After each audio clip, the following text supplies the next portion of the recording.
ಮಹಾರಾಷ್ಟ್ರದನ್ನ ಏನೋ ಸೀಸ್ ಮಾಡಲಾಗಿದೆ ಅಂತ ತುಂಬಾ ಸುದ್ದಿ ಆಗ್ತಿದೆ. ನಿಮ್ಮ ಗಮನಕ್ಕೆ ಏನಾದರೂ ವಿಚಾರ ಇದೆ ನೋಡಿ, ರಾಜಕೀಯ ಆಯಾಮಗಳು ಕಾಂಗ್ರೆಸ್ನಲ್ಲೂ ಆರೋಪಗಳು ಬರ್ತಾ ಇದೆ. ಜೊತೆಗೆ ಬಿಜೆಪಿ ಈ ಕಡೆ ಇರುವಂಥದ್ದು, ಈ ಕಡೆ ಕಾಂಗ್ರೆಸ್ ಬಂದಿದ್ದಾರೆ, ಕಾಂಗ್ರೆಸ್ ಅಂತ ನೋಟ್ ಮೇಲೆ ರಾಜಕೀಯವಾಗಿ ತಿಳ್ಕೊಂಡಿರ್ತಕ್ಕಂಥದ್ದು ಈ ಆಯಾಮಗಳು ತಾವ್ಯಾವ ರೀತಿಯಾಗಿ ನೋಡಿ, ಇದು ಕುಲಂಕುಷವಾಗಿ ಕಾನೂನು ಪ್ರಕಾರ ಮೊದಲು ತನಿಖೆ ಮಾಡೋಣ.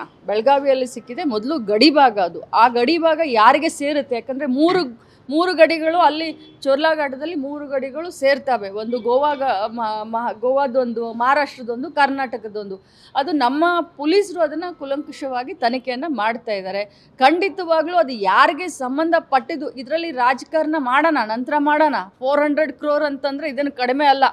ಅದು ಅದು 2000 ನೋಟು ಅಂತ ಎಲ್ಲರೂ ಹೇಳ್ತಾ ಇದ್ದಾರೆ. ಇಷ್ಟೊಂದು ನೋಟ್ ಎಲ್ಲಿಂದ ಬಂತು?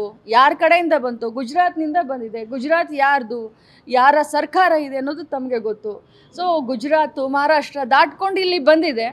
ಕಂಟೈನರಲ್ಲಿ ಬರೋದು ಅವ್ರಿಗೆ ಗೊತ್ತಾಗೋದಿಲ್ಲ ಅಂತಂತಂದರೆ ಏನು ಚಳ್ಳೆ ಹಣ್ಣು ತಿಂತಾ ಇದ್ರಾ? ನೋಡೋಣ, ತನಿಖೆ ಆದಮೇಲೆ ಗೊತ್ತಾಗುತ್ತೆ ತಪ್ಪಿತಸ್ಥರು ಯಾರು ಅನ್ನೋದು ಖಂಡಿತವಾಗ್ಲೂ ಗೊತ್ತಾಗುತ್ತೆ.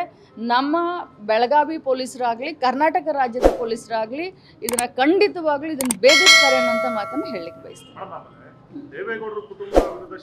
ಲೇಟೆಸ್ಟ್ ಹಾಗೂ ಇಂಟ್ರೆಸ್ಟಿಂಗ್ ಸುದ್ದಿಗಳಿಗಾಗಿ ಬಾಸ್ ಟಿವಿ ಕನ್ನಡ ಚಾನೆಲ್ನ ಸಬ್ಸ್ಕ್ರೈಬ್ ಮಾಡಿ. ಹಾಗೆಯೇ ಬೆಲ್ ಐಕಾನ್ ಪ್ರೆಸ್ ಮಾಡಿ. ಇದರ ಜೊತೆಗೆ ಫೇಸ್ಬುಕ್, ಇನ್ಸ್ಟಾಗ್ರಾಮ್, ಎಕ್ಸ್ನಲ್ಲೂ ಮಿಸ್ ಮಾಡದೆ ಫಾಲೋ ಮಾಡಿ.